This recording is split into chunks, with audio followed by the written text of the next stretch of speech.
শোনো কাবিল্লা গো, আমি তোমার কয়টা কথা বলি। ও তো হ্যাবলা হবলা, লোক তো ভালো। তুমি ওর ঘর করবা না কে? কি হয়েছে, ওর ভাত খাবা না কে? মাদবর সাহেব, আপনি তো সবই বুঝছেন। হুম। বুঝে কেড়ে কইতাছেন কোন তো একটা মাইয়া কি চায়? আচ্ছা, এই পোলাটা তো ভালো, কিন্তু ও একটু হ্যাবলা। কিন্তু তাও সংসার করবা না কে? আমি তো কিছু বুঝতেছি না। একটু ধৈর্য সহ্যে ওর সংসারটা করো।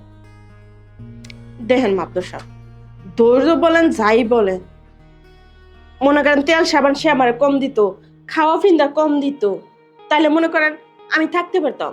কিন্তু মনে করেন শারীরিক যে চাহিদা থাকে একটা মেয়ের, এই জিনিসটা যদি একটা পুরুষের না দিতে পারে, সেই মেয়ে তো কোনোদিনও থাকবো না। কি বলবো আর তোমাদের ব্যাপার।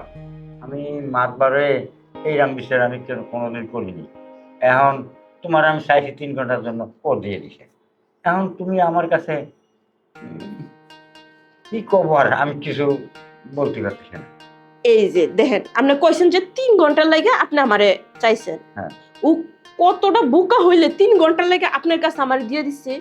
আর হেরা বাত আমি কেমনে খাম? আজকে আপনার লগে দিচ্ছে, কালকে আরেকজনের লগে সে আমারে দিব। বুঝলাম। তোমার শারীরিক সুখটার জন্য তো তুমি এই করতেছো, তাই না? হ্যাঁ আমার দোষা। হ্যাঁ। হ্যাঁ। আচ্ছা, আমি যদি তোমার শারীরিক সুখটা যদি ঠিক মতন দিতে পারি, তাহলে তুমি কি করবা? কি যে কোন, আপনি যদি এটা আমার ঠিকঠাক মতো দিতে পারেন, তাহলে তো আমি আপনার কাছে থেকে যাবো। আমার কাছে থেকে যাবা? হ।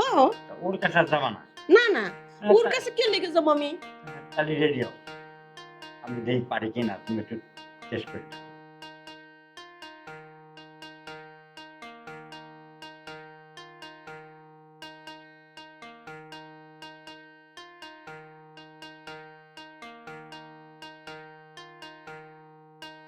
কাবিলা গো, হ্যাঁ। কি বুঝলে? আরে খুব ভালো বুঝছি, ওর সাথে যখন আমার বিয়ে হয়েছে, আচ্ছা কতটা বছর হয়ে গেছে, কোনোদিন আমি এরকম সুখ পাই নাই। আমি অনেক সুখ পাইছি। আমি আর কিন্তু আপনার ছেড়ে যাবো না। আমার ছেলে যাবো না? আচ্ছা হুম। ঠিক আছে, যদি না যাও তাহলে থাকো, কোনো সমস্যা নেই। হ্যাঁ আচ্ছা, আমরা দুজনে তোমার আলাদা বাড়ি করে দেবো, কারণ আমার তো বউ আছে।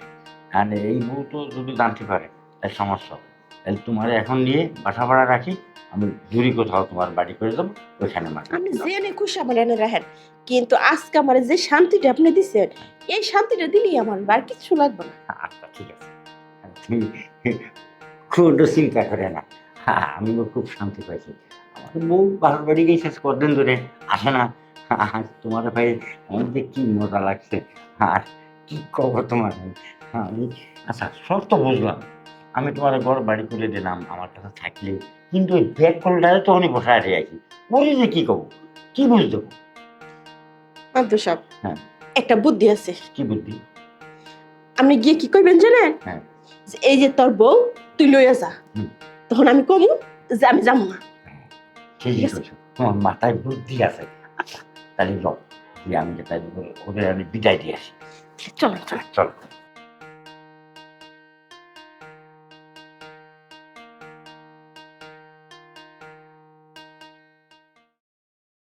কাজের ছেলেটা যে কই গেল? কখন কইছি যে ফাইলটা নিয়ে আসো, ফাইলটা নিয়ে আসতেছে না। ভালোই লাগতেছে না।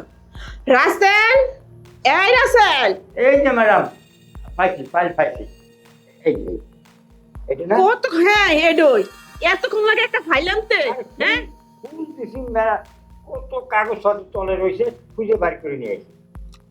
এইটাই সমস্যা। আসলে বুইড়া মানুষ, কাজের হাড়ে আমার ভুল হইছে। কোনো একটা কাজ ঠিক মতো করেন না। আচ্ছা, আমি কাজ ঠিক মতন করি, কিন্তু আপনি জিনিসপত্রগুলো থন যেখানে সেখানে, আমি খুঁজে বার করে এনে দেবো না? আমি করি তো হয় না। এই কারণেই বুইড়া মানুষগুলো রাখতে হয় না। হ্যাঁ। সব কাজে খালি ঢিলামিতে হে। ম্যাডাম, কত কাজের মানুষ রাখলেন, স্যাংরা রাখলেন, জোয়ান রাখলেন, আবারই আদা বুড়ো রাখলেন, কিন্তু আমি বুড়ো হলেও আমি কাজে খুব পটু আছি, আমি সব কাজই করি। আমি ওদের মতন না, এই যে 2 দিন আনে 3 দিনের দিন খেদায় দেন। আর আমি তো আজ থেকে আপনার বাসায় পড়ায় 1-1.5 বছর ধরে আছি। এত কথা কইস না তো, তুই এগুলো বুঝবি না, আর তোরে দিয়ে এগুলো হইব না, ঠিক আছে? ঘরে কাজ আছে, তুই গিয়ে কাজ কর, আমার একটু ফাইলটা দেখতে দি। আরে তুই আবার দাঁড়ায় রইছিস কি লেগা? তুই গিয়ে তোর কাজ কর। আমি তো কাজ করব। আপনি যে ওই যে আবার ইন্টারভিউ নেবেন, কিন্তু কত দেখলাম মানে ইয়ং ইন্টারভিউ নেবেন, ইন্টারভিউ নেন, কিন্তু আমার আরেকবার ইন্টারভিউ দিয়ে দেখেন না কি পারি কিনা। আমি জাগরে ইন্টারভিউ নেই, ঠিক আছে? ইয়াং ইয়াং ছেলেদের, বড় বড়, আরে কত সুন্দর, হেইগুলো টিহে না। আর তুই সেটা বুইয়া মানুষ, তুই কেমনে টিকবি? আর তোরে দিয়ে এই কাজ হইব না, কারণ এইসব ছেলেদের দিয়েই হয় না। ম্যাডাম আমার হাসালেন, কত দামড়া দামড়া লোক দেখছি আমার সাথে ইন্টারভিউ দিছে, তারা পারেনি, আমি টিকে গেছি। আমার 70 বছর অভিজ্ঞতা আছে যে এই সমস্ত কাজে। আপনি আমার দিয়ে দেখেন না, একবার ইন্টারভিউ নিয়ে দেখেন পারি কি না পারি, তারপরে আপনি কইন বলে যে তুই বুড়া। তুই পারবি কস না? হ্যাঁ, যে ইয়াং ইয়াং ছেলেগুলো আসে, ঠিক আছে, ঘাম এমনি ঝরাইয়া ফলাইয়া যায়, ঠিক আছে?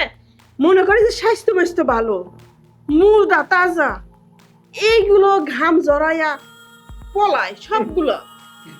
প্রথম মোটা তাজা দেখলাম, মোটা তাজা দেখতে দেখতে আমার বয়স 70 বছর পার হয়ে গেছে। আমার 70 বছরের অভিজ্ঞতা। ঘটনা হয়েছে কি, আমার একবার দিয়ে দেখেন না, আমার গাম জ্বরে কি জল ধরে, একটু দেখেন পরীক্ষা করে। এটা কয় কি?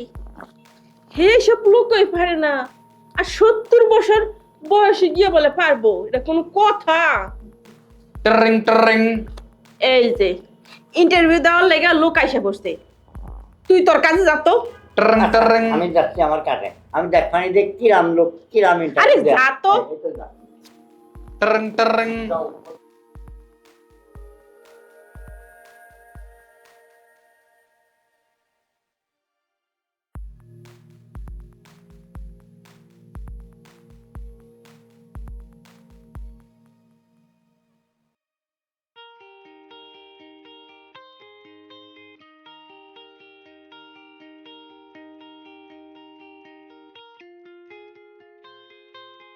ম্যাডাম আমার এই সার্টিফিকেটগুলো দেখেন।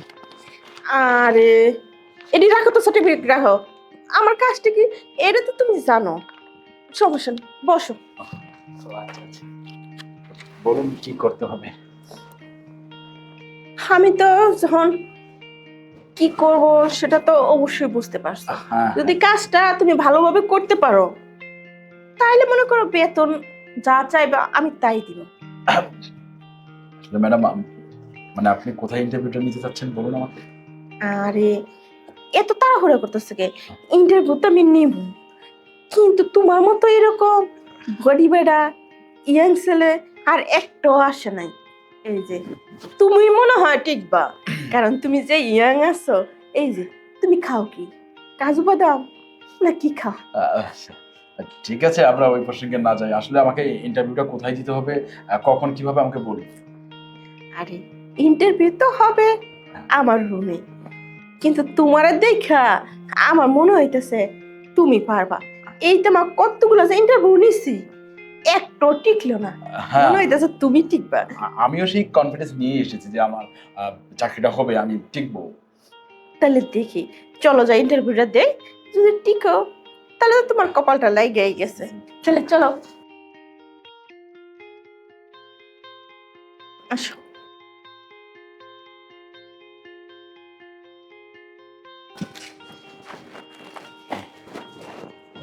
বলছি ম্যাডাম, তাহলে আমি কি এখন শুরু করব? হ্যাঁ, ইন্টারভিউ তো তোমার এখানেই দিতে হবে, এই কারণে তুমি রুমে নিয়ে আসছে। ম্যাডাম আমার প্রথম মাসের স্যালারিটা কত হবে? আমার তো টার্গেট যে ম্যাক্সিমাম 50,000 টাকা হবে, তাই না? হ্যাঁ, আরো বেশিও হতে পারে। হ্যাঁ, বলেন কি? হ্যাঁ, তুমি যদি কাজ ঠিকঠাক মতো করতে পারো, লাখের মতো হতে পারে।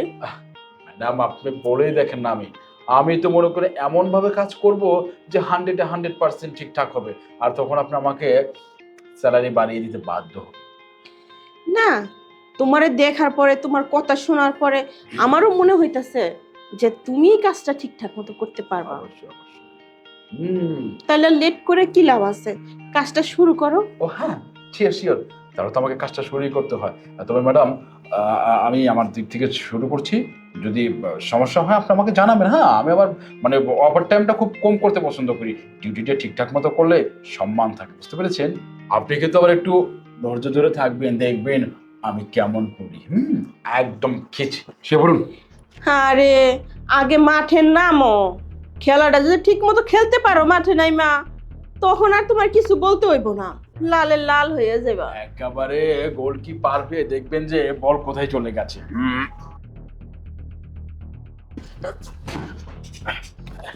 কি ম্যাডাম, চট করে মারলেন কেন ম্যাডাম? কে মারছি বুঝো না তুমি? হ্যাঁ, এটা কি খেলা? হ্যাঁ, হ্যাঁ, এভাবে খেলে? তাহলে কি আমি ওই চাকরির ইন্টারভিউতে ফেল? ফেল মানে 100-র মধ্যে 100 ফেল।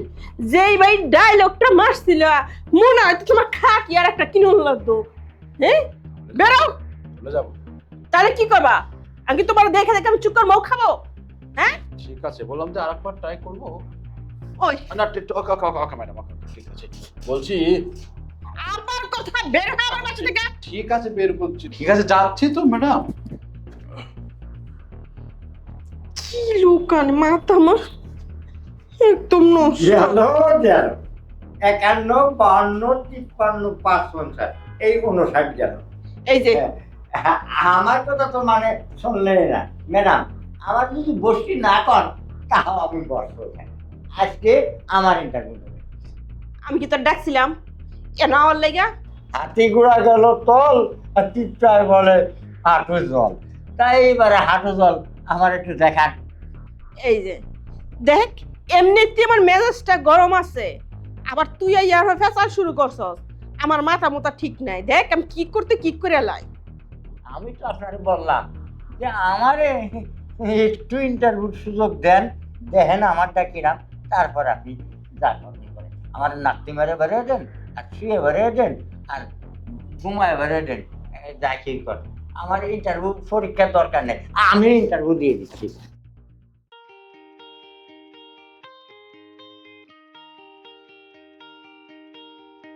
ম্যাডাম, আমি কি গামায় দিছি আপনারে? আমি ওটা দিছি। এখন কি আমার ইন্টারভিউ কি ঠিকছে? আমি এরকম একটা জিনিস আমার বাইক থুইয়া আমি এমন দামড়া দামড়া গুলার ইন্টারভিউ নিতেছি, এমন জিনিস থাকলে তো আর এইসব ইন্টারভিউ গুলো আমি নিতাম না আগে যদি আমি জানতাম। ওই তো আমি আগের থেকে আপনার বললাম যে ইন্টারভিউ দেওয়ার দরকার নেই, আমারটা আগে নেন। আপনি তো নিলেনই না। আপনি এই কত রঙের ঢঙ্গের ফুলাফান আনে আনে ইন্টারভিউ দিচ্ছেন।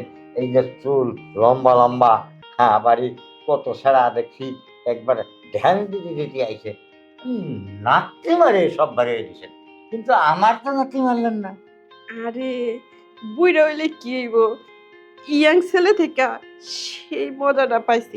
আরেকটা কথা, আজকে থেকে পার্মানেন্ট ভাবে দুটোটা কাজই করবে, কারণ অন্য কোনো লোক আমি নিচ্ছি না। ম্যাডাম, আমি শুনে খুব খুশি হলাম। তাহলে আমি আমার করে টাকা দেন, আমি প্যান্ট শার্ট পরে একবার কোটটাই গায়ে দিয়ে আপনার সামনেতে ঘুরবো আর ওই কাম করবো।